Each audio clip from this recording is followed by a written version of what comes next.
या 5 गोष्टी कुणालाही सांगू नका. उगाचच निगेटिव्ह वाइब्स ओढून घेऊ नका. आजच्या डिजिटल युगात आपण आपले खाजगी जीवन उघडपणे लोकांसमोर मांडतो, सोशल मीडियावर पोस्ट करतो किंवा कोणत्याही ठिकाणी सहजगत्या बोलतो.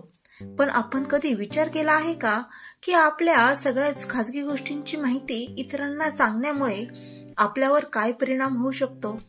काही गोष्टी अशा असतात ज्या फक्त आपल्या पुरत्याच मर्यादित ठेवायला हव्यात, कारण या गोष्टी बाहेर गेल्यावर त्या नकारात्मक विचारांना किंवा वाईट दृष्टिकोनाला आमंत्रण देऊ शकतात. या सवयीमुळे कधी कधी आपल्याला हानीही पोहोचू शकते. चला तर मग पाहूया अशा 5 गोष्टी ज्या कधीच कोणालाही सांगू नयेत. 1. तुमचा पगार किंवा उत्पन्न.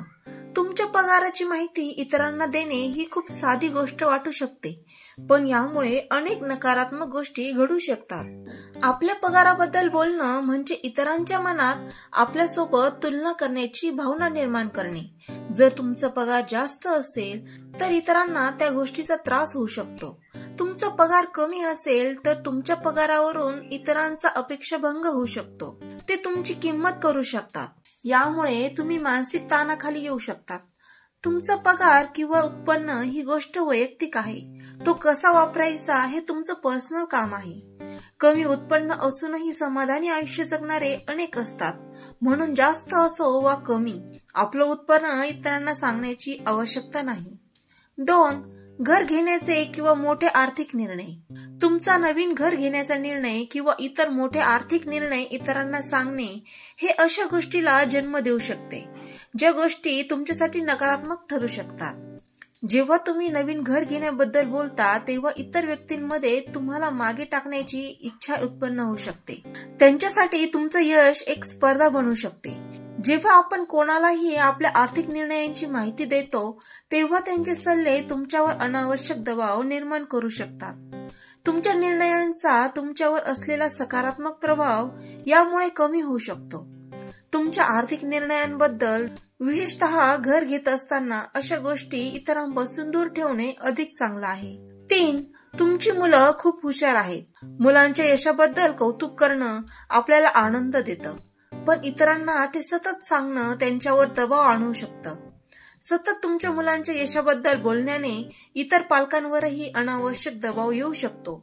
त्यांना परफॉर्मन्सची चिंता लागून त्यांचे मानसिक आरोग्य प्रभावित होऊ शकते. तुमच्या मुलांना वाईट नजर लागू शकते.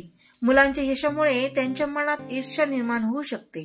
मुलांचे यश आनंदाची गोष्ट असेल, पण त्याबद्दल इतरांना सांगणं त्यांच्यासाठी फायद्याचं नसतं. 4. खरेदीच्या सवयी किंवा फॅशनचा खर्च. तुमच्या खरेदीच्या सवयी किंवा फॅशनमध्ये तुम्ही किती खर्च करता हे इतरांना सांगणं तुमच्यावर आणि इतरांवर नकारात्मक परिणाम करू शकतं. इतर लोक तुमच्या खर्चावर लक्ष ठेवून लागतात आणि त्यांच्या स्वतःच्या परिस्थितीवरून तुमच्या खर्चाची तुलना करतात. तुमच्या खर्चाच्या सवयीवर चर्चा केल्याने इतर लोक तुमच्या निर्णयांवर तिरस्कार करू शकतात. तुमच्या मागे गप्पा मारू लागतात. त्यांना तुमचा खर्च योग्य वाटत नाही. ते तुमच्या अशा वागण्याबद्दल शंका घेऊ शकतात. 5. तुमचं व्यक्तिगत जीवन. तुमच्या वैयक्तिक आणि कौटुंबिक जीवनाची माहिती इतरांसोबत शेअर करणं ही एक मोठी चूक असू शकते. तुमच्या जीवनातील खाजगी बाबी इतरांसमोर सांगणं म्हणजे तुमचं प्रायव्हेट जीवन त्यांच्याकडे ओपन करणं. तुमचं व्यक्तिगत जीवन कदापि इतरांच्या समोर उघड करू नका.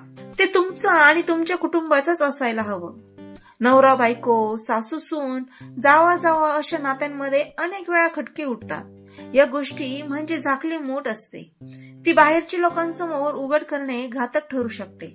मित्रांनो, आपण जीवनात अनेक गोष्टी करत असतो आणि त्याबद्दल इतरांशी संवाद देखील साधत असतो, परंतु काही गोष्टी आपल्या मानसिक शांततेसाठी अतिशय महत्त्वपूर्ण असतात. त्या इतरांना सांगणे टाळावे. प्रत्येक गोष्ट जी आपल्या जीवनात महत्वाची आहे ती फक्त आपल्या आणि आपल्या जवळच्या लोकांच्या मनाशी संबंधित असायला हवी. जर आपण आपले पगार, घर, मुलांचे यश, शॉपिंगच्या सवयी किंवा व्यक्तिगत जीवन इतरांसमोर सांगायला लागलो तर त्या गोष्टीचा परिणाम आपल्यावर नकारात्मकतेपणे होऊ शकतो. तुमचं जीवन आणि तुमच्या निर्णयांची मूल्य समजून घ्या आणि त्यांना योग्य स्थान द्या. इतर लोकांनी केलेली तुलना किंवा त्यांच्या प्रतिक्रियांशी असलेली तुमची असमाधानकारक भावना तुमचा आत्मविश्वास आणि मानसिक शांती घालवू शकते. मित्रांनो, आपल्या जीवनात या 5 गोष्टी टाळण्याने तुमचं मानसिक स्वास्थ्य अधिक मजबूत होईल आणि तुम्ही एक सकारात्मक दृष्टिकोन आणि आत्मविश्वासाने जीवन जगू शकता। तर मित्रांनो, आशा आहे तुम्हाला हे विचार आवडले असतील। असे सकारात्मक विचार ऐकण्यासाठी माझ्या चॅनलला लाईक, शेअर आणि सबस्क्राईब करायला विसरू नका। यामुळे आम्हाला नवीन व्हिडिओ बनवण्यासाठी प्रेरणा मिळते। पुन्हा भेटूया नवीन विचारांसह। तोपर्यंत धन्यवाद।